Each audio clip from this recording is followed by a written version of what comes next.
Elon Musk is the founder of PayPal, SpaceX, Tesla, and his net worth is estimated to be around $19 billion.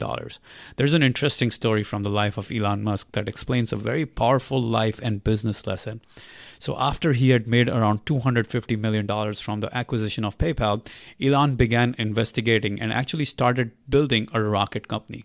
His friends thought he was crazy to just throw away his hard-earned money into something crazy like building a rocket company.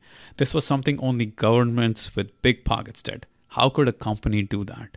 His friends tried very hard to stop him from wasting his money on building rockets. However, he was not to be deterred. A reporter once asked him, "Why did you go into this crazy endeavor of launching rockets into space? Did you think you were going to be successful at it?" Surprisingly, he replied, "No, I did not think that we were going to be successful." He explained further in his own words, and I quote him. He said, "However, I really believe that if something is really important to you, you must go after it even if the likelihood of success is very low."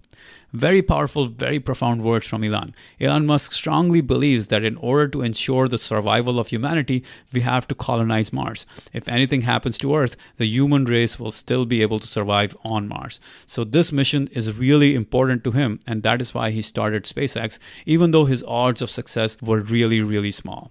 Again, I want to repeat what Elon said.